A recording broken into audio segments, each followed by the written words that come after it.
저는 마태복음 3장 이 말씀에 의지해서 알곡과 축정이 당신은 과연 어느 쪽입니까? 라고 하는 주제로 함께 은혜를 나누고자 합니다.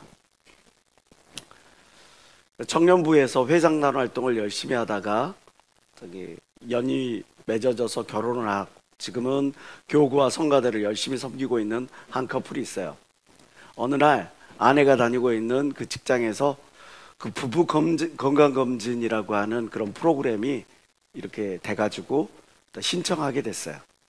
신청을 하는데 보통 남자들의 경우에는 40대를 넘어가고 50대를 넘어가게 될 때 제일 먼저 우려되는 그런 질환 중에 하나가 우리나라에서 질환된 많이 발병하고 있는 질환 중에 그 대장암 이쪽 부분이 많이 발병하잖아요. 그 위암 이쪽 부분. 근데 이제 위쪽이나 간이나 뭐 이런 데는 다 기본으로 됐는데 대장이나 이런 부분들은 자기가 선택하게 돼 있어요. 근데 어떤 연유에선지 그 아내 되시는 분이 그 남편의 그 건강검진 체크하는 체크리스트에다가 대장 부분은 비워놓고 선택 사항에다가 갑상선에다가 체크를 해놓은 거예요. 그리고 나서 남편이 건강검진을 들어갔어요. 근데 놀랍게도 그냥 무언가에 이끌리듯이 이렇게 체크를 했는데 갑상선에 이상이 발생된 거예요. 암이었어요. 그래가지고 바로 수술대로 들어가게 됐죠. 그 이야기를 듣고 있던 같은 우리 그 집사님 중에 한 분이 그래? 그럼 나도 한번 건강검진을 받아봐야겠네? 그분이 건강검진을 받아봤는데 그분이 또한 동일하게 갑상선 암이었어요. 그래가지고 그걸로 수술대에 들어갔어요. 기도하는 아내가 자기 가정을 놓고 기도하고 남편을 놓고 기도하고 기도하는 와중에 그런 자그마한 어떤 건강검진이라고 하는 그런 어떤 일들도 기도하는데 기도의 성령의 감동 따라 그렇게 체크를 하는데 거기에서도 하나님께서 역사를 하시는데 그 역사하심으로 말미암아 두 사람이 정말 생명의 위협에서부터 이렇게 하나님의 은혜를 맛보게 됐죠. 요즘에 100세 시대를 살아가다 보니까 우리가 어떻게 노후를 맞느냐를 굉장히 중요하게 따집니다. 그래서 건강한 노후를 우리는 많이 바라죠. 웰빙 많이 외치죠. 건강한 삶을 살아가기 위해서 규칙적인 운동은 이거는 선택사항이 아니라 필수 조건이에요. 여러분들 운동하시죠?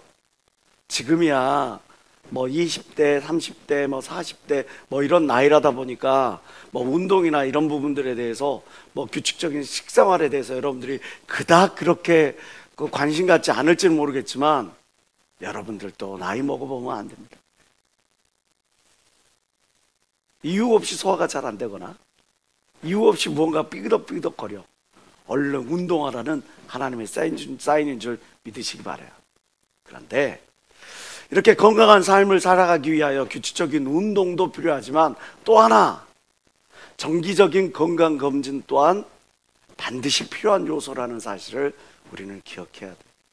그래서 국가에서 우리나라에 예전에는 질병이 걸리면 사후 대책으로 뭐 어떻게 지원을 해준다 뭐 해준다 했다가 이거는 아니다. 이거는 후진적인 방법이다. 선진의학계에서는 어떻게 하냐? 대체의학을 이야기를 하고 그리고 사전에 이 모든 것들을 진단해서 조기 발병률을 빨리 잡는 거죠. 그래서 이런 쪽으로 바뀌어가고 있거든요. 마찬가지로 우리의 영적인 부분도 마찬가지인 것 같아요. 시편 32편 1절은 이렇게 말씀하고 있습니다. 허물의 사함을 얻고 그 죄의 가리움을 받은 자는 복이 있도다. 이 말씀이 뭔 말입니까? 허물의 사함을 얻고 그 죄의 가리움을 받는 자는 복이 있도다. 이 말씀이 말씀하고 있는 것은 우리에게 전해주고자 하는 메시지는 매일매일 자신의 삶을 돌이켜봐서 이 자신을 돌아볼 줄 아는 자가 진실로 복된 자라는 사실을 오늘 시편 32편은 우리에게 말씀해 주고 있는 거예요. 결국은 영적인 정기검진, 영적인 내 상태, 신앙의 현주소를 매일매일 점검해 보는 것이 참으로 복된 자고 지혜로운 자라고 성경이 말씀하고 있는 걸 믿는 사람만 박수며 하나님께 얻으시기 바랍니다. 내가 건강한 영적인 삶을 살아가기 위해서 예배에 열심히 나오고 직분을 열심히 감당하고 기도에 충성하고 좋아요. 규칙적으로 운동하는 거 좋아요. 그것과 함께 내 자신을 머리부터 발끝까지 정기검진을 통해 스캔하듯이 지금 내 영적인 상태가, 내 신앙의 상태가, 내 감사함의 지수가, 은혜의 지수가 메말라 드라이해져 가고 있지는 않은지 이 부분들을 필수적으로 점검해 봐야 된다는 거죠. 왜냐? 심판이라고 하는 것, 이거는 예고 없이 누구에게나 반드시 찾아오기 때문에 그래요. 심판이 예고하고 찾아오는 게 아니에요. 심판이 누구에게는 임하고 누구에게는 임하지 않는 그런 조건이 아니에요. 반드시 임하는 거예요. 그래서 우리가 매일매일의 삶에서 이 걸어가는 길을 살펴볼 필요가 있습니다. 오늘 마태복음 3장 12절은 이렇게 말씀하고 있습니다. 손에 키를 들고 자기의 타작마당을 정하게 하사 알곡은 모아 곳간에 들이고 쭉저기는 꺼지지 않는 불에 태우시리라.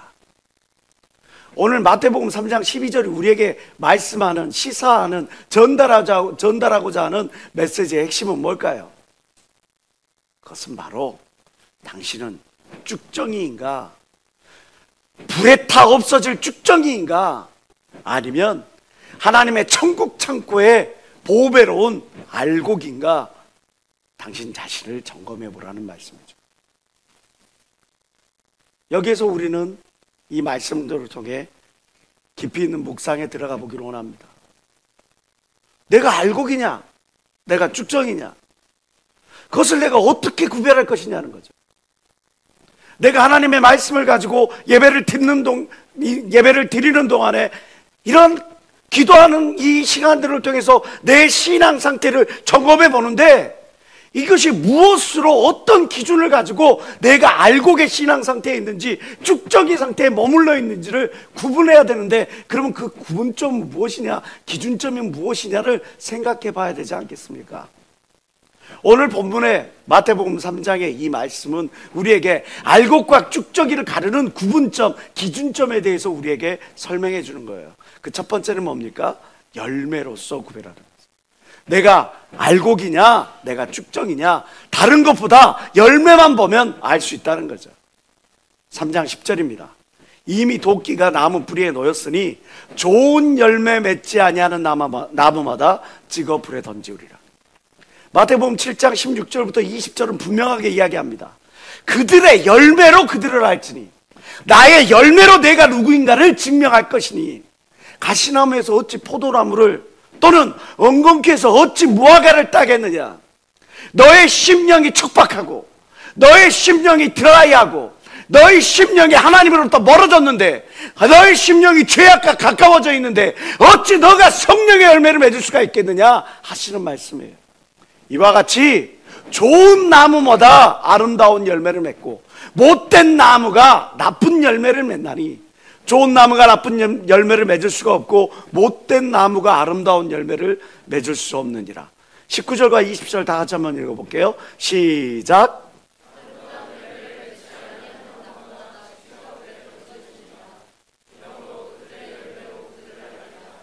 쭉정이는 심판의 때에 불태우는 거예요. 아름다운 열매, 좋은 열매를 맺지 아니하면 찍혀 불에 던질 뿐이에요. 그러므로 그 열매로 그들을 알리라. 다른 거 다 필요 없어. 너가 쭉정이냐 알곡이냐 그거를 나타내 보일 수 있는 가장 좋은 잣대 기준점은 바로 그 열매에 있다는 거죠. 오늘 이 사진을 보세요. 그냥 알곡과 이 겉으로 보기에는 그렇게 큰 차이가 나지는 않아요. 그런데 그 안에 비어있어. 빈 껍질 뿐이야. 쭉정이가 뭐냐? 겉모습은 그럴싸해. 사람들한테 보여지는 모습일 때는, 모여있을 때의 내 모습은 그럴싸해. 그런데 아무도 보는 이 없을 때 나 혼자의 모습일 때는 그게 달라. 그게 죽정이에요. 사람들한테 내 보일 때의 나의 모습과 나 혼자 있을 때의 나의 모습이 극명하게 갈리우는 그것이 바로 죽정이라는 거예요. 껍질뿐인 빈 죽정이. 올해 한 해 여러분들 어떤 열매를 맺으셨습니까?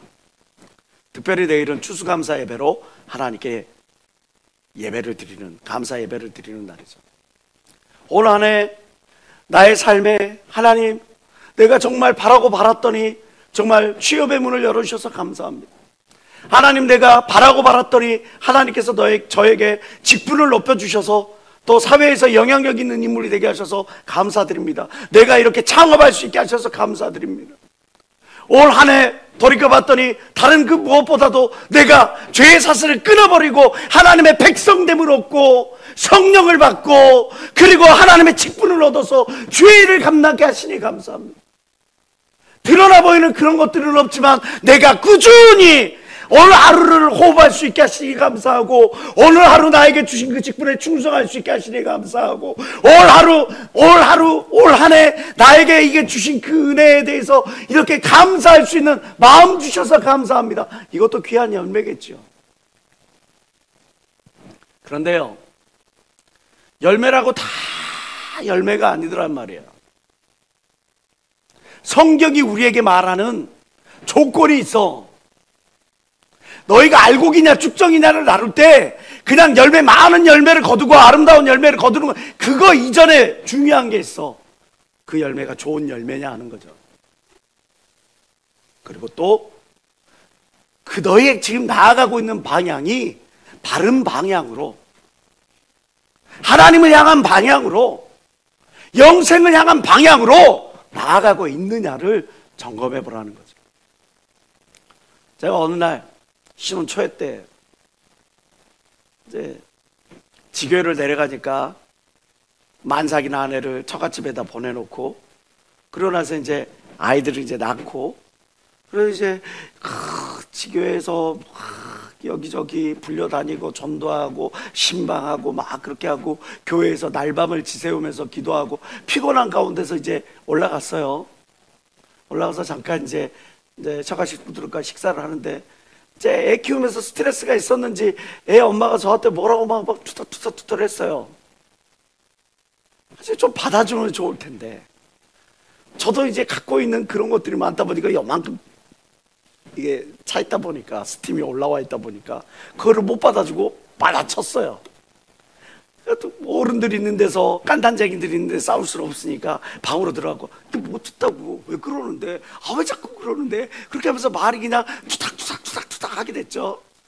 돌이켜보면 아무것도 아니에요. 일기장의 내용을 보니까 진짜 유치해도 그렇게 유치찬란할 수가 없어요.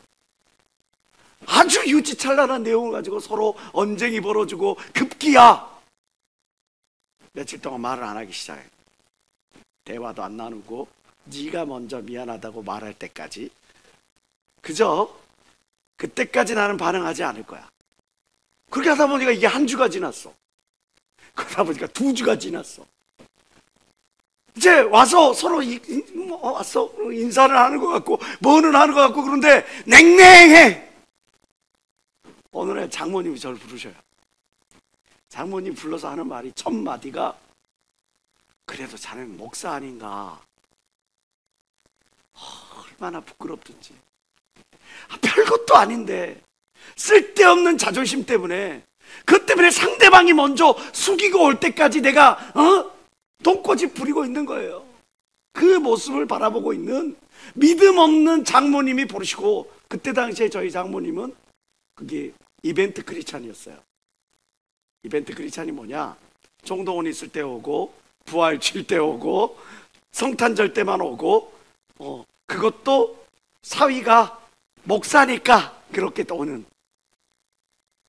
저를 만나기 전까지, 제가 그 집에 결혼하기 전까지는 그분은 다 불교 신자였거든요. 그 이벤트 크리스찬들이 보기에 기가 막히고 한심한 거예요. 믿는 하나님의 사람이라는, 또 그것을 하나님의 뜻을 증거한다는 목사가 하는 그 작태, 사모가 하는 그 작태를 보면서 그래도 자네는 목사가 아닌가. 제가 그걸 듣고 얼마나 부끄럽든지, 이 일의 원인이 어떻게 됐건, 이 일의 전개와 결과가 어떻게 됐건, 네가 잘하고 내가 잘했고 그것이 문제가 아니라 너무 부끄러웠어. 아내한테 사과하고 기도의 골방으로 들어갔어요. 하나님, 제가 이런 부끄러운 모습으로 믿음 없는 사람들에게 비춰지고 있었네요. 때때로 다른 사람들이 여러분들을 향해 그런 마음을 품을 수도 있어요. 그래도 자네는 성도가 아닌가? 그래도 자네는 하나님의 자녀라고 말하고 있지는 않은가? 우리가 하나님의 자녀라고 말하고 크리스찬이라고 하나님의 도를 따르는 사람이라고 말을 하면서 하나님의 말씀 따라서 먼저 용서하고 먼저 사랑하고 먼저 섬기고 하는 그런 모습을 보이기보다 일반 사람들과 똑같은 동일한 모습을 보인다면 우리가 과연 어떻게 열매 있는 알곡 성도라고 말할 수가 있겠습니까? 빈 껍질만 있는 속빈 강정 같은 그런 죽적인 모습이 아니겠어요? 우리가 더욱 애쓰고 힘써야 될 것이 있습니다. 그래, 젊음의 시기니까 나의 어떤 인생의 미래를 위하여 스킬을 쌓아가야 되고, 또 경력을 쌓아야 되고, 또 사람들과의 만남 이런 것들을 통해서 네트워크를 형성해야 되고, 이런 모든 분야에서 내가 힘쓰고 애써서 우리의 진보를 나타내야 되겠지만, 이것보다 더 우리가 힘쓰고 애써서 우리의 진보를 나타내야 될 것이 있어요. 좋은 열매를 거두기 위하여 우리는 다름 아닌 성령의 9가지 열매가 우리 안에서 나타나야 됩니다. 갈라디아서 5장 22절부터 23절을 말씀합니다. 오직 성령의 열매는 사랑과 희락과 화평과 오래 참음과 자비와 양성과 충성과 온유와 절제니 이 같은 것을 금지할 법이 없느니라. 우리가 정말로 애쓰고 힘써서 질주하고 달려나가야 할 것은 이러한 성령의 열매가 내 삶에서 나타나서 사람들이 쯧쯧쯧거리는 인생이 아니라 사람들이 우리를 바라보면서 우리 속에 있는 예수 그리스도를 발견해야 그가 참 크리스찬인 걸 믿는 사람만 박수며 하나님께 원하시기 바랍니다.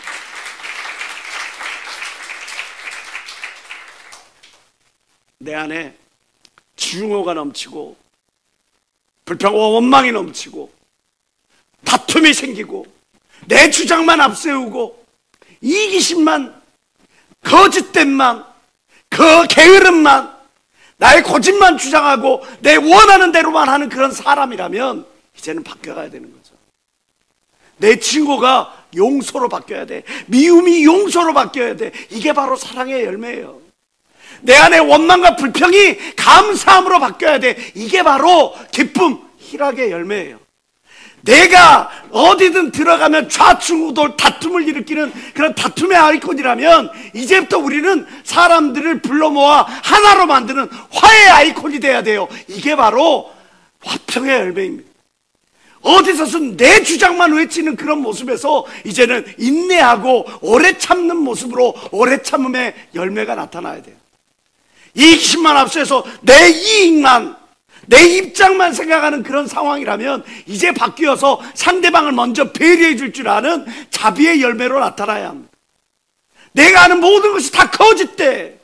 내가 하는 말이, 내가 하는 행동이 사람들에게 신뢰를 줄 수 없어. 그것이 선한 양심으로 바뀌어 사람들에게 인정받고 존중함을 받을 수 있도록 양선의 모습으로 바뀌어야 돼. 양선의 열매가 있어야 돼.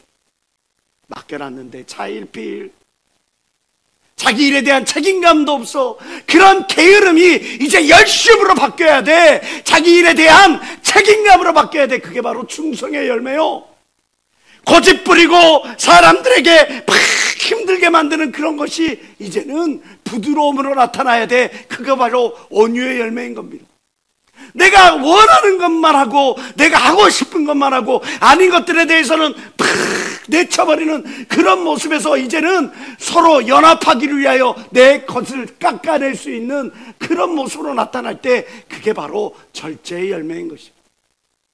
우리가 맺어져야 할 이 성령의 9가지 열매를 위해 올 한 해 우리는 과연 얼마만큼 전심전력을 다했는지 한번 돌이켜볼 때, 나는 내가 속한 팀에서, 내가 속한 청년부에서, 내가 속한 가정에서, 내가 속한 직장과 사회에서 나는 과연 어떤 열매를 맺고 있고 사람들에게 어떻게 인정받고 있는지 우리 스스로를 돌이켜봐야 되지 않겠냐 말이죠. 갈라디아서 5장 24절과 25절은 말씀합니다.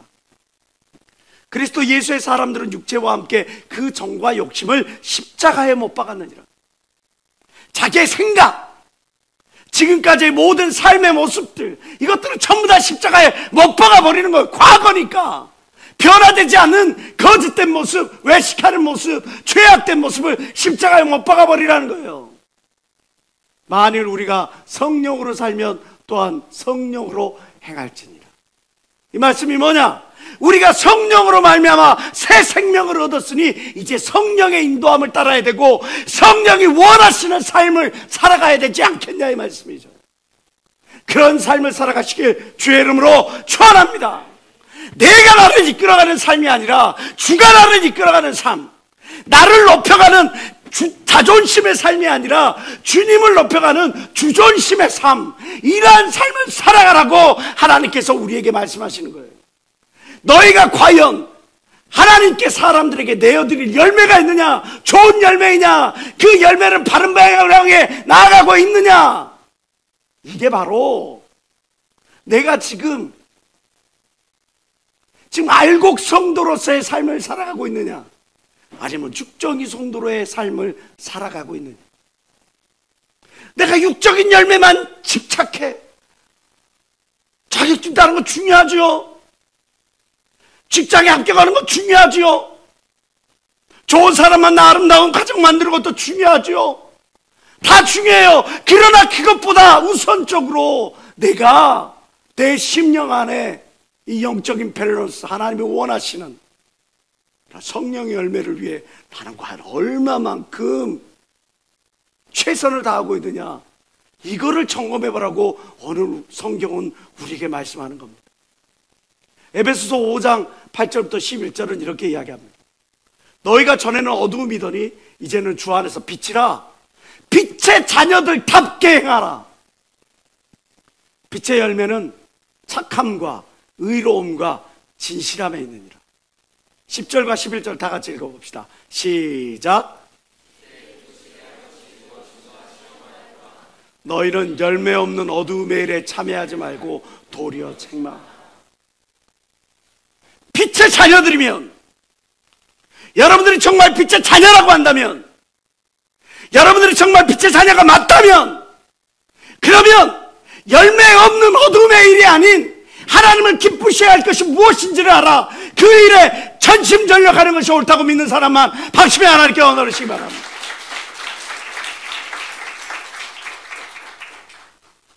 알곡과 죽정이 뭐로 구별합니까? 좋은 열매로 구별합니다. 나는 그 열매가 꽉 차 있는지 스스로를 생각해 보시기 바랍니다. 죽정이와 알곡과 죽정이 또 하나의 기준을 성경은 오늘 말씀해 주고 있습니다. 무게로 구별합니다. 이 말씀에 은혜 받고 안도함을 얻는 그런 지체들도 있죠. 약간 푸짐한 지체들. 그 무게를 말하는 걸까요? 아니죠. 드러난 열매가 모든 것을 말해주지는 않더라고요. 보암직도 하고 먹음직도 하고 탐스러워서 사람들에게 유혹할 만한 자극적인 그런 어떤 모습을 보일 수가 있어. 근데 속이 들어차 있잖아. 맛이 없어. 우리는 그런 경우 있잖아요. 올해 추석 때 막 이렇게 여기저기에서 선물도 들어오고 선물도 하고 그랬는데, 올해 추석에 유독이 과일 적황 중에 참 비쌌던 과일이 있어요. 사과. 엄청 비싸. 그래서 그 비싼 과일을 이렇게 해가지고 포장해갖고 딱 선물을 해줬는데 피드백이 왔어. 야, 사과가 바람 들었더라. 뭔 말인지 몰랐어요. 사과가 무슨 바람에 들어? 보니까 상품으로 팔아야 되니까 그 사과에다가 뭐를 칠해놨는지 발라냈는지 그냥 바닥바닥바닥하게 그냥 아주 먹음직스럽게 이렇게 생겼는데 안에를 쪼개놓고 딱 보니까 안에가 푸석푸석해. 당도가 없어. 여러분, 우리가 내가 많은 열매를 거두는 것과 함께 중요하게 살펴봐야 할 내 삶의 열매는 내가 과연 얼마만큼 영적으로 성숙해 갔느냐 하는 부분이죠. 어떻게 진한 크리스찬의 향을 풍기고 있느냐 하는 겁니다. 그리고 이 영적 성숙의 척도를 알아볼 수 있는 이 척도가 뭐냐? 무게감으로 드러나는 거예요. 무게감. 이 사람이 영적으로 성숙하면 말도 무게 있게 합니다. 함부로 말하지 않죠. 함부로 상처 주지 않죠. 함부로 못한다 말 안 하죠. 함부로 부정적인 말 하지 않죠. 함부로 행동하지 않습니다. 오늘은 이랬다가 저일은 저랬다가, 오늘은 이쪽에서 팔랑귀, 내일은 저쪽에서 팔랑귀. 무게감이 없는 사람들을 보면요, 이 사람들은 계속 돌아다녀. 회전 크리스찬, 서클 크리스찬이라고도 이야기를 하는데, 어떤 서클을 그리면서 오늘은 여기에 있다가 그 다음 날은 저쪽에 갔다가 그 다음 날 보면 여기에 있다가 다시 또 여기 왔다가 계속 돌아다녀. 유목민도 아니고 말이죠. 지교회도 가보면 그런 분들 많아요. 그것은 내가 뿌리를 깊게 내려야 거목이 되는 겁니다. 사과도 그 자리에서 한 자리에 뿌리를 3년 4년을 내려야 거기에서 열매가 거두어집니다. 한 사람도 자기의 몫을 감당하려면 몇 년이고 그 자리에 뿌리를 거두어야, 뿌리를 깊게 내려야 하나님이 기뻐하시는 영적 성숙을 이루는 걸 믿는 사람만 박심에 하나님께 원하시기 바랍니다.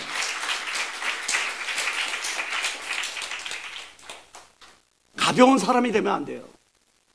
입이 가볍고 행동이 가볍고 생각이 가볍고 그 모든 것들이 가벼운 사람, 그런 사람들을 우리가 방정맞다 그러잖아요. 참 싸가지 없네 라는 표현들을 쓰는 경우가 있죠. 왜 이런 표현을 씁니까? 예의 없이 굴 때, 버르장머리 없다고 생각할 때, 그때 우리들이 싸가지 없다는 표현을 씁니다. 이 싸가지라는 말은 과연 어디서 나왔을까? 원래 인간이 갖춰야 될 5가지 덕목으로 인이예지신이라 해서 5상을 이야기합니다. 인이예지, 인이란 측은지심, 어려운 사람, 불쌍한 사람, 힘든 사람을 보면 그를 배려하려고 하는 마음, 안타까워하는 마음, 그 측은지심을 가져야 돼요. 의라고 하는 것은 수호지심, 악을 멀리하고 의로운 행동을 하려고 막 이렇게 나아가려고 하는 그런 마음. 얘는 사양지심, 스스로를 낮추고 상대방을 높일 줄 아는 겸손히 행할 수 있는 그런 마음. 지라고 하는 것은 시비지심, 이게 옳은지 그른지를 알지 못해, 분별을 못해. 이 가장 중요한 인간의 5상 중에 인이예지, 이렇게 이 4가지를 가르쳐 4가지, 이 4가지, 이 4가지가 있어야 되는데, 측은지심, 시비지심, 사양지심, 이런 마음이 있어야 되는데, 수호지심, 이런 마음이 있어야 되는데, 이런 마음이 없어. 사람이라고 겉으로 이렇게 딱 가죽은 둘러썼는데 사람들에 대한 배려도 없고, 사람들에 대한 사랑하는 마음도 없고, 의를 향해 나아가려고 하는 마음도 없고, 끼리끼리 모여서 악한 죄만 벌리고 다녀. 그래서 4가지가 없는 놈, 4가지가 없는 놈, 그래서 싸가지 없는 놈이란 말이 거기서 나온 거예요. 근데 인이예지 신 중에 제일 중요한 게 있어요. 그게 바로 신이야. 요한일서 5장 4절은 말씀합니다. 대저 하나님께로서 나온 자마다 세상을 이기느니라. 세상을 이김은 이것이니 우리의 믿음이니라. 우리가 믿음이 있어야 세상을 이기는 겁니다. 믿음이 있어야 죄의 유혹으로 끊어낼 수가 있는 겁니다. 믿음이 있어야 하나님 앞에 담대함을 나아갈 수가 있는 겁니다. 믿음이 있어야 하나님을 기쁘시게 할 수 있다고 히브리서 11장 6절에 약속하고 있는 걸 믿는 사람만 박심에 하나님께 원하시기 바라요.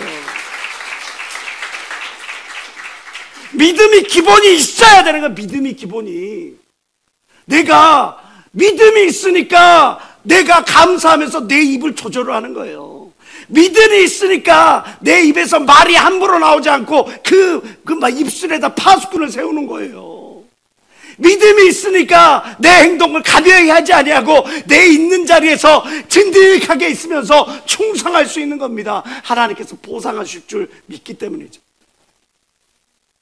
좋은 열매는 겉모습만 좋은 뺀지르한 그런 상하지 않는 그런 열매일 뿐만 아니라 맛이 꽉 들어차야 돼.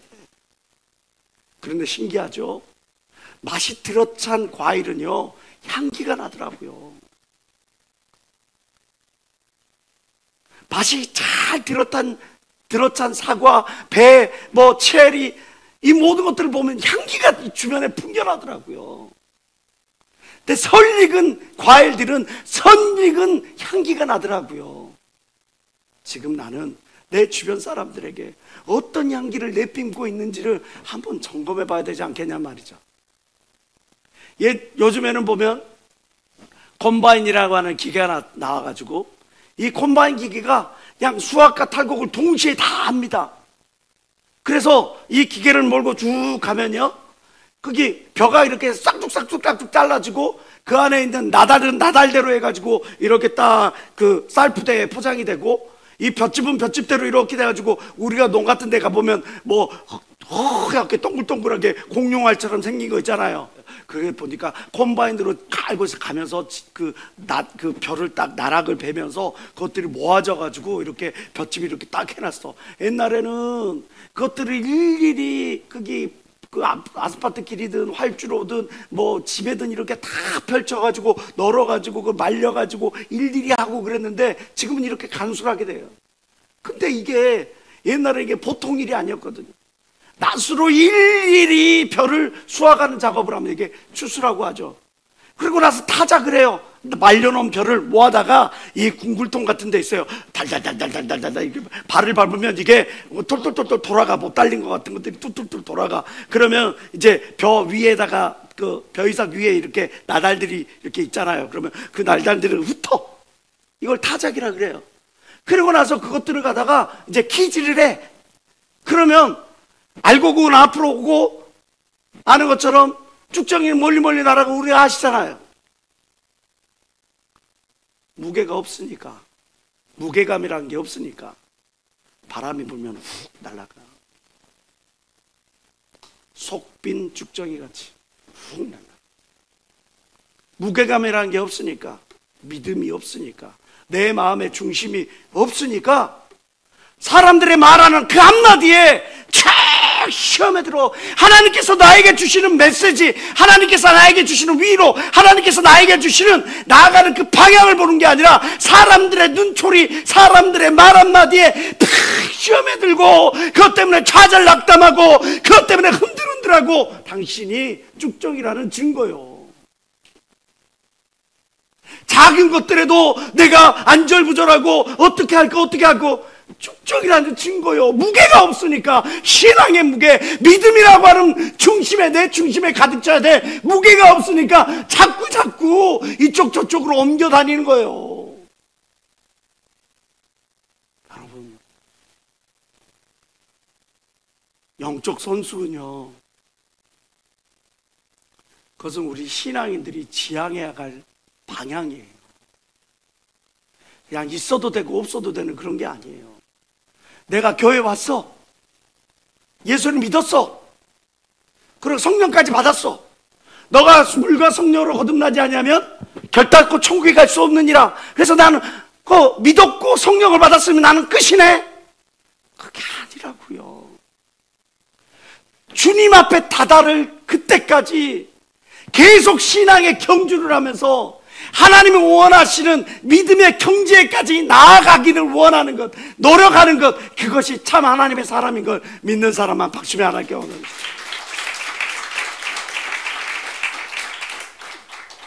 다니엘서 5장에 보면 벨사살 왕이 이제 연회를 베풉니다. 큰 나라의 왕이 연회를 베푸는데 이게 아주 4가지가 없는 왕이야. 왜? 아니 그냥 멀쩡히 연회를 베푸면 되지. 거기에 쓰여질 모든 그릇들을 갖다가 어디에서 여호와의 전에 성전에서 쓰던 모든 그 제사 드리는 하나님께 예배 드리던 그런 것들을 갖고 와가지고 그 잔에다 하나님께 드리는 잔에다가 술 퍼마시고 하나님께 드리는 그런 그릇에다가 떡 퍼다 담았고 고기 퍼다 담고 그런 짓을 벌린 거예요. 그러니까 연애 그 와중에 갑자기 벽에 큰 손이 나타나서 글을 쓰기 시작하는 거예요. 어떤 글이 써졌냐? 메네메네 베테겔 우바르시. 이게 무슨 뜻이냐? 데겔은 왕이 저울에 달려서 부족함이 배었다 하며, 하나님의 저울에 달아보니까 당신은 부족함이 있어. 그러니까 이제 당신은 하나님으로부터 심판을 받아 당신의 나라가 쪼개질 것이라고 메네메네 데겔 우바르신이라고 쓴 거죠. 하나님의 저울이 우리의 신앙을 달아봅니다. 우리의 믿음을 바라보는 거예요. 요한계시록 6장 5절에 보면 마지막 때 거물만을 탄 자가 세상을 심판하러 오는데 그가 손에 쥐고 있는 것이 바로 저울이었어요. 셋째 인을 떼실 때에 내가 들으니 셋째 생물이 말하되 오라 하기로 내가 보니 검은 말이 나오는데 그 탄 자가 손에 저울을 가졌더라. 그 저울로 여러분들의 믿음의 현주소를 점검해 보는 거예요. 여러분들의 믿음의 중심이 어디 있는지를 점검해 보는 거예요. 무엇 때문에 웃고 무엇 때문에 울고 무엇 때문에 그 몸부림을 치는지, 그것이 세상 것, 썩어져가는 세상 것이 아니라 하나님의 영광을 위한 것이라면 여러분들이 참 크리스찬이에요. 잠언 24장 12절 우리가 다 같이 읽어볼게요. 시작. 내가 말하기를 나는 그것을 알지 못하였노라 할지라도 마음을 저울질하시는 이가 어찌 통찰하지 못하시겠으며 내 영혼을 지키시는 이가 어찌 알지 못하시겠느냐. 그가 각 사람의 행위대로 보응하리. 우리의 마음을 저울질하시고요, 우리의 행위를 저울질하시는 거예요. 너의 행동의 동기가 무엇이냐? 정말 하나님을 사랑하는 것이냐? 영생을 사모하는 것이냐? 내 행동의 동기가 이 땅에서 어떻게 누리고 맛보고 즐기고 이러한 것이 아닙니다. 알곡과 쭉정이는 무게, 곧 그 영혼의 성숙함으로 증명됩니다. 오늘 말씀을 통해서 우리 스스로를 한번 돌이켜봅시다. 나는 과연 하나님은 원하시는 믿음의 분량에 이르기까지 영적 성숙을 도모해 가고 있느냐? 나의 삶에 여러 다양한 어떤 열매들 중요해. 중요하지 않은 게 아니에요. 스킬도 중요하고 모두 다 중요해. 그것과 함께 하나님이 기뻐 바라시는 이 성령의 9가지 열매를 향해 나는 과연 얼마만큼의 성취를 거두고 있느냐. 마지막으로 성경이 우리에게 말하는 기준이 뭡니까? 그것은 바로 영향력으로 구별한다는 것. 내가 내 주위에, 내가 속해 있는 곳에 과연 어떠한 영향력을 미치고 있느냐로 너가 알곡이냐 쭉정이냐를 구별할 수 있다는 거죠. 우리 인간을 환경의 지배를 받는다고 그렇게 말을 많이 합니다. 사회적인 동물이라고 그렇게 이야기를 하죠. 노맨 이즈 온 아일랜드. 사람은 사회적인 동물이다, 이렇게 이야기를 해요. 그렇게 환경에 영향을 많이 받는 우리들에게 가장 큰 영향력을 미치는 요소가 뭐라고 생각하세요? 해리야, 해리자매, 뭘까? 나에게 가장 많은 영향을 미치는 요소. 여기 보면 그림이 나와 있는데 그림의 힌트야. 이게 뭘까? 사랑. 우리가 업무가 힘들어서 직장 다니기 싫어요? 아니지. 꼴 보기 싫은 직장 상사, 말도 안 듣는 직장 후배들, 이렇게 저렇게 핑계대는 이런 사람들 때문에 우리가 사실 스트레스 받죠. 우리가 교회를 나오기 싫어하는 이유가 다른 게 있어요. 뭐 사람들이 뭐 하는데 하나님의 은혜의 말씀이 싫어서나 그래요? 하나님의 능력이 싫어서 그래요? 아니잖아요. 어떤 사람들 때문에, 그것 때문에 우리가 거리를 두는 경우가 더 많잖아요. 사람들의 환경에 영향을 받는데 그 환경에 가장 큰 영향을 미치는 게 바로 사람이라는 사실, 우리 모두는 잘 알고 있죠. 이 부분에 대해서 미국의 하버드 대학 교수하고 캘리포니아 대학 교수가 연구를 벌였어요. 니콜라스라고 하는 하버드 대학 교수하고 제임스 파울러라고 하는 캘리포니아 대학 교수가 무려 1971년부터 2003년까지 30년이 넘는 기간 동안에 12,067명을 추적 관찰 조사한 결과 행복이라고 하는 것, 이거는 과연 생산성이 있는 건가, 또 어떻게 확산되는가, 그런 그것들을 책으로 썼어. 30년이 넘는 동안 연구한 결과를 가지고 책으로 썼어. 그것이 행복은 전염된다라는 책으로 우리나라에 출간이 됐어요. 그 책을 보면 참 재밌어요. 이들이 이제 연구 실험을 합니다. 관찰을 하는데 어떻게 관찰을 하냐면 사람과 SNS, 전화, 이런 다양한 것들을 통해서 사람들과 관계를 형성하잖아요. 우리가 관계를 형성하는데, 근데 그 관계를 형성하는 방향이 어떻게 되고 그 결과가 어떻게 되고 하는 그런 모습들을 봐요. 그랬더니 그들이 결과를 딱 도출해 놨더니 두 가지 특이한 패턴을 얻게 된 거예요. 첫 번째 패턴은 뭐냐? 사람들이 끼리끼리 어울려. 어떻게? 행복한 사람은 행복한 사람들끼리 어울리고, 불행한 사람은 불행한 사람끼리 어울려.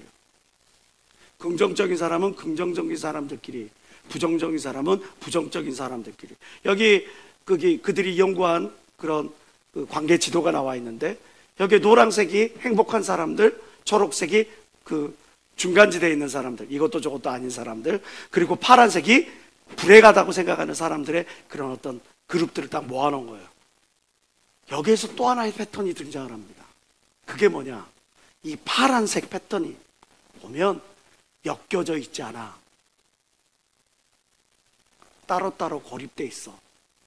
이 파란색으로 표현되고 있는 불행하다고 생각하는 사람들은 이 관계 지도를 보니까 고립돼 있어.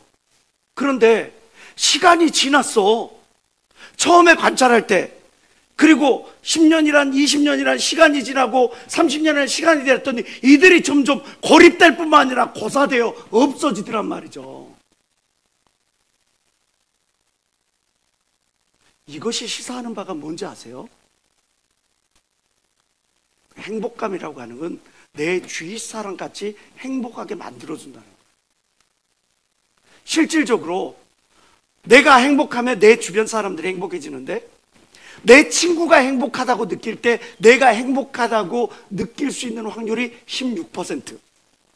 내 친구의 친구가 행복해야 하는데 그걸로 말미암아 내가 행복할 수 있는 확률이 10%. 내 친구의 친구의 친구가 행복하다고 느끼는데 내가 행복할 수 있는 확률이 6%. 내 친구의 친구의 친구의 친구가 행복하는데 내가 행복할 수 있는 확률은 없어. 그건 없어.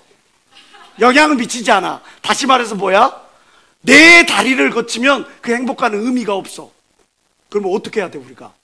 행복감을 느끼려면, 내가 더 행복해지려면 어떻게 해야 되지? 행복한 사람 앞으로 더 가야 돼. 행복한 사람 곁으로 더 찾아가야 돼. 근데 내 주변 사람이 불행해. 내 주변 사람이 원망투성이고 불평투성이고 짜증내. 투덜이 스머프야. 그러면 우리는 어떻게 돼? 나도 모르게 투덜이가 돼. 내 옆에 사람이 투덜이면 나도 투덜이가 될 수 있는 확률이 10명 중에 1명이 되는 거야. 내 옆에 사람이 투덜이면 나도 또 투덜이가 된다니까. 영향력이라고 하는 거예요. 사람은 이렇게 서로 간의 감정이라고 하는 것들을 교류하면서 어떤 사람은 발전하고 열매를 향해 지향해 가는 반면에 어떤 사람은 퇴화하고 점점 뒤로 물러나 침륜에 빠지는 거예요. 우리가 믿음의 열매를 드러내기를 원한다면 믿음의 사람들 옆으로 가야 되는 거예요. 자석은 철분을 끌어모읍니다. 하나님의 사람은 믿음의 사람을 끌어모읍니다. 내가 점점 기도에 나오기를 꺼려하고 예배에 나오기를 꺼려하고 내가 점점 하나님 만나는 것들에 대한 부담감을 여긴다면 내 몸 안에 자성, 하나님께로 향하는 자성이, 그 능력이 상실되어 가고 있다는 거예요. 하나님께로 향하는 자성, 믿음이라고 하는 이 자성이 점점 무력해져 가고 있다는 거예요. 그럼 내 주변에는 그런 사람들만 모이는 거예요. 그거를 깨닫지 못하고 그것들을 인정하지 못하고 그러면서 희낙낙 살아가다가 여러분들 앞에 놓여있는 심판대에서 여러분들이 뭐라고 하나 이렇게 변명하시겠습니까? 여러분들 변명하는 존재가 되기를 원합니까? 증명하는 존재가 되기를 원합니까? 제가 제일 좋아하는 배우 중에 한 분이 로빈 윌리엄스. 여러분들 아실지 모르겠네요. 죽은 시인의 사회, 그 다음에 미세스 다우스피어, 그 외에 여러 주만지는 여러분들이 알지 모르겠다. 모르나. 하도 이게 오래전 영화들이라. 예. 골든글로브, 아카데미, 에미상, 무슨 TV 작품이든 아니면 뮤지컬 작품이든 아니면 영화든 거기에서 모든 상을 휩쓸었던 정말 뛰어난 재능 있는 그런 작품성 있는 능력 있는 그런 배우였죠. 근데 이 사람이 작품을 할 때마다 계약을 할 때 꼭 계약 조건으로 독특한 계약 조건을 내걸어요. 그게 뭐냐? 내가 당신들 작품에 출연하는 대신에 노숙자들을 10명을 채용해 주십시오. 배우로든 스텝이라든 노숙자를 10명으로 채용해 주십시오. 그래서 그가 그 일을 시작한 이후로부터 그가 사망한 시점까지 그의 도움을 받아서 취업이 되고 그의 도움을 받아서 이렇게 작품 활동을 했던 사람이 1520명. 다시 말해서 150편 이상 되는 그 작품의 노숙자들, 그 사람들에게 새롭게 살아갈 수 있는 기회, 삶의 기회를 제공해 줬어. 한 사람 때문에, 그 사람의 영향력 때문에 1520명이라고 하는 그 많은 사람들이 새롭게 삶을 살아갈 수 있는 기회를 얻었더라고요. 그는 살아생전에 플라톤의 이 말을 정말 마음에 실천하며 살아갔다고 해요. 친절해라. 내가 만나는 사람 모두가 지금 힘든 싸움을 하고 있다. 이 사람이 항상 웃고 다니고 항상 소망의 메시지, 긍정적인 삶의 멘토, 그런 역할을 많이 맡다 보니까 사람들이 이 사람이 괜찮을 줄 알았는데 이 사람이 사실은 큰 질환을 앓고 있었어요. 그러니까 죽기 전까지 그가 그런 질환을 앓고 있는지도 아무도 알지 못했어요. 마지막 생을 다하는 순간까지도 내 주변에 있는 사람에게 최선을 다해서 베풀었어요. 조기상 목사님 보십시다. 한 사람의 영향력. 이 세계를 복음화해봐야겠다 하는 이 열정과 이 간절함 때문에 전 세계 하나님의 역사가, 성령의 역사가, 하나님은 살아계신다는 것들이 강력하게 증거되고 있지 않습니까? 한 사람의 영향력이지만 우리는 결코 간과할 수가 없는 거예요. 나는 지금 어떤 영향력을 미치고 있느냐? 깨진 유리창 방치하면 그 유리창에 언젠가 누군가는 상처를 입을 수밖에 없습니다. 내 마음에 상처난 마음, 치유되지 않은 마음, 치유되지 않은 그 상처를 그대로 방치해버리면 그걸로 말미암아 지금 그 누군가에게 내가 아픔을 쏟아내고 고통을 쏟아내고 불신앙을 쏟아낼 수밖에 없는 내 스스로가 가해자가 될 수도 있다는 사실을 우리는 기억해야 합니다. 우리는 잘 압니다. 썩은 사과 하나예요. 방치해버렸어요. 그랬더니 그 썩은 사과 하나가 그 상자 속에 있는 모든 사과들을 썩게 만드는 거예요. 썩은 심령 하나가 그 팀을 무너뜨리는 거예요. 썩은 심령 하나가 그 청년일부라고 하는, 교회라고 하는, 가정이라고 하는, 직장이라고 하는 그 조직들을, 사람들의 마음을 막 힘들게 하고 감정 노동을 하게 만들어 불필요한 에너지를 쏟게 만들어.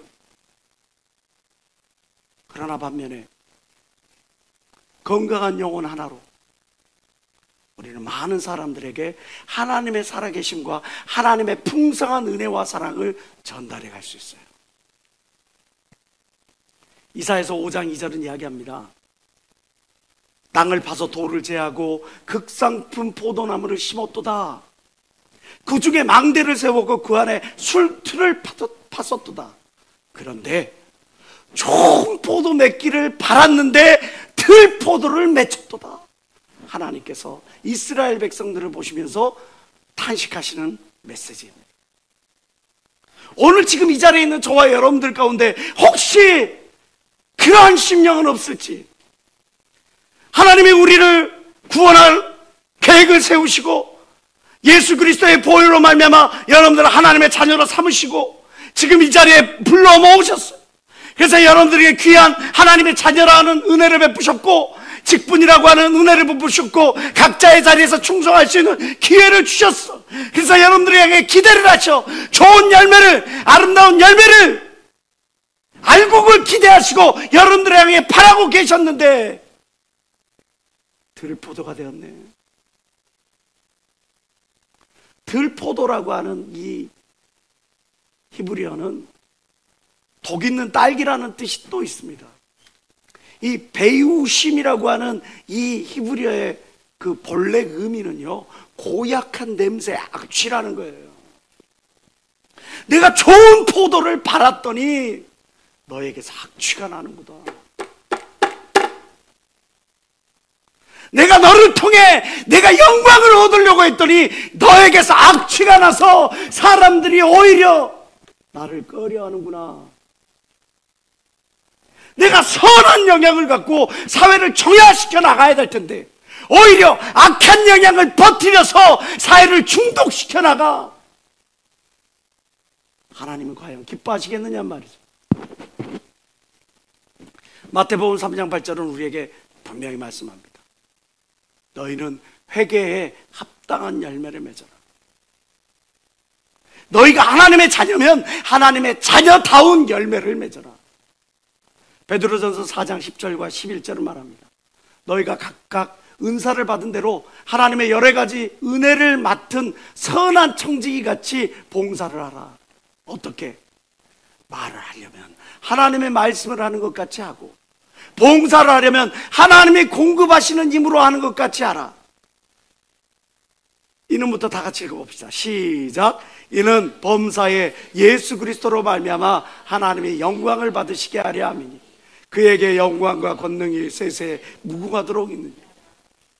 우리 향하는 일로 인해, 우리의 내뱉는 말로 인해 이 모든 범사에 우리로 말미암아 하나님께서 영광 받기를 원하시는 걸 믿는 사람만 박수며 하나님께 원하시기 바랍니다. 선한 영향을 펼쳐 사회를 정화시켜 가시길 주의 이름으로 축원합니다. 배와 물이 공존하죠. 물이 없으면 배를 움직일 수 없어요. 배가 있어야 또 물을 건널 수가 있습니다. 배와 물이 공존한다 그래서 물이 배를 넘쳐 그 안에 배를 채워버리면 그러면 배는 어떻게 됩니까? 침몰하죠. 배와 물이 공존하지만 구별되어야 합니다. 물고기가 있습니다. 물고기가 물을 떠나 살 수 있습니까? 그런데 물고기가 물을 떠나 살 수 없다 그래가지고 바닷물을 들이켜가지고 이 바닷물이 물고기를 이렇게 휘젓고 돌아다닌다면 어떻게 됩니까? 그렇게 바닷물 속의 염분과 이렇게 돼서 섞여버리면 어떻게 돼요? 죽고 말아요. 이처럼 우리가 하나님의 사람이라면, 우리가 세상에 살고 있다고, 세상을 떠나서 살 수 없다고, 세상과 하나 되어 살아간다면 하나님 기뻐하지 아니하시는 거죠. 우리가 세상에 물들지도 아니하고 세상을 본받지도 아니하고 오히려 세상을 변화시켜 나아가야 되는 것이 진정 하나님이 바라고 원하시는 뜻이는 거예요. 어떤 사람은 세상 근심 걱정에 사로잡혀서 걱정을 해서 걱정이 없어질 것 같으면 걱정이 없겠죠, 이 세상에. 근데 걱정할 거리는 넘쳐. 그런데 죄악에 물들고 근심과 걱정에 물들고 세악에 물들어 세상에 물들어 살아가는 것, 하나님이 원치 아니하시는 거죠. 마태복음 3장 12절은 말씀합니다. 손에 키를 들고 자기의 타작마당을 정하게 하사 알곡은 모아 곡간에 들이고 쭉정이는 꺼지지 않는 불에 태우시리라. 지금 나는 곡간에 들어갈 자이냐, 불쏘시개로 전락할 자이냐. 알곡과 쭉정이는 영향력으로 증명됩니다. 나는 지금 내 주위에 어떤 영향력을 펼치고 있느냐. 일본 팬들이, 축구 팬들이 한국 선수들을 바라보면서 한탄을 했다고 하죠. 왜 우리에게는 저 박지성 같은 선수가 없느냐? 왜 우리에게는 손흥민 같은 선수가 없느냐? 유소년 축구 팬들, 축구 이 층도 우리가 훨씬 많고, 축구 지도자도 훨씬 많고, 예, 학생들도 너무너무 많은데 왜 우리에게는 이런 뛰어난 인물들이 나오지 않느냐. 막 그것 때문에 한탄을 하다가 요즘 완전히 바뀌었대요. 축구 팬들이 전부 다 야구 팬으로 다 옮겨가 버렸어. 왜? 오타니 쇼헤이 한 사람 때문에. 그전에는 한국에 그렇게 부러웠어. 스포츠에 관심 있는 사람들이 한국을 그렇게 부러워하는 이유가, 한국에는 저렇게 세계적으로 걸출한 스타들이 있는데 왜 일본에서는 그런 스타들이 나타나지 않느냐고 탄식을 하다가 이 오타니가 나타났어. 이 오타니가 메이저리그에서 뛰는데 타자로도 상을 받고 투수로도 상을 받은 유일한 그런 선수야. 투수와 타자를 다 하는 선수가 지금 오타니밖에 없어. 그럴 뿐만 아니라 상까지 받은 사람이 오타니밖에 없어. 그러니까 어깨 뽕 들어가지고 으쓱으쓱 그래가지고 일본에 히부야부 돼가지고 막 일본 거리 가보면 다 오타니 그림만 있어. 예전에는 마이클 조던 그림도 있고 뭐 제임스 루브는 그림도 있고 뭐 여러 스포츠 스타들의 그런 걸개 그림이 그려졌는데 이제는 그거 다 내리고 다 오타니야. 오타니가 먹는 음식, 오타니가 마시는 음료수, 오타니가 입는 옷, 오타니가 신는 신발, 오타니가 타는 차, 오타니가 뭐 하는 그런 것들만 다 있어. 그래요? 그런다 합시다. 한 사람으로. 로마서 2장 24절은 이야기합니다. 기록된 바와 같이 하나님이 너희로 인하여 이방인 중에서 모독을 받는다. 우리가 쭉정이 상태로 있으면 우리를 통해서 하나님의 영광을 얻을 수가 없습니다. 그러나 우리가 알곡이 되면 스바냐 3장 17절은 이야기합니다. 너의 하나님 여호와가 너희 가운데 계시니 그거는 구원을 베푸실 전능자시라. 그가 너로 인하여, 그가 예수 중심 청년들로 인하여 기쁨을 이기지 못하시며 너를 잠잠히 사랑하시며 너로 인하여 즐거이 부르며 기뻐하시리라. 할렐루야. 바로 나로 인하여 내가 알곡 성도가 되어진다면, 내가 진짜 좋은 열매를 맺고 내가 무게감 있게 행동하는 영적 성숙을 얻고 내가 진짜 선한 영향을 많은 사람들에게 끼치는 그런 알곡 성도가 된다면 하나님께서 나로 인하여 기쁨을 이기지 못하시니라, 그런 존재가 될 수 있다는 거예요. 어떤 사람들은 사람들에게 부러움을 끼치는 삶을 살아갑니다. 반면에 어떤 사람은 사람들에게 부끄러움을 끼치는 삶을 살아갑니다. 나는 지금 부러움을 끼치는 그런 삶을 살아가는지 부끄러움을 끼치는 삶을 살아가는지 우리 스스로를 한번 돌이켜봐야 되지 않겠냔 말이죠. 우리를 구원하시기 위하여 하나님께서 얼마나 큰 희생을 치르셨습니까? 하나밖에 없는 아들을 십자가에 부끄러운 모습으로 달려 죽게 만드셨습니다. 그러한 큰 희생을 통해 저와 여러분들을 하나님의 자녀로 초청하셨습니다. 그 충성되이 여겨 여러분들 모두에게 귀한 직분을 맡기셨습니다. 그런 하나님에게 금치는 못 해드릴 망정 나의 악한 말과 악한 행동들로 인하여 먹칠을 했어야 되겠습니까? 로마서 12장 2절은 말합니다. 너희는 이 세대를 본받지 말고 오직 마음을 새롭게 함으로 변화를 받아 하나님의 선하시고 기뻐하시고 온전하신 뜻이 무엇인지 분별하도록 하라. 당신은 이 메시지를 듣는 지금 여러분은 오늘 말씀의 기준으로 비추어 보아야 알곡입니까? 죽정입니까? 오늘 말씀의 기준으로 비추어 보아 알곡의 삶을 살아가고 있습니까? 알곡의 삶을 지향하고 있습니까? 그럼 여러분은 복된 자요. 우리 내 삶의 전 영역에서 좋은 열매, 아름다운 열매를 맺도록 노력해 보십시다.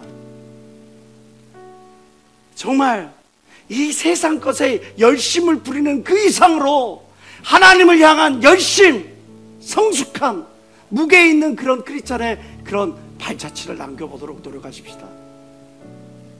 내 주변에 있는 모든 사람들에게 행복감을 나눠주고 하나님의 은혜를 나눠줄 수 있는 그런 선한 영향력을 갖춘 저와 여러분들이 돼서 하나님 앞에서 많은 사람들 앞에 우리 스스로를 당당히 증명해 보십시다. 나는 하나님의 자녀요, 나는 하나님의 백성이요, 나는 하나님의 충성된 일꾼이라고 기도하시겠습니다. 하나님 아버지, 추수감사절을 맞아 올해 우리가 하나님께 내어드릴 열매가 무엇인지를 다시 한번 돌이켜보는 시간을 가졌습니다. 나는 정말 알곡인지 죽정인지 내 믿음의 현주소를 점검해 볼 수 있는 그런 시간 되었습니다. 주님, 우리 모두가 하나님이 기뻐하시는 일꾼 되어 주님 앞에 섰을 때 당당한 삶이 될 수 있도록 믿음의 진보를 전심전력하여 나타낼 수 있는 저희 다 되어지게 도와주시옵소서.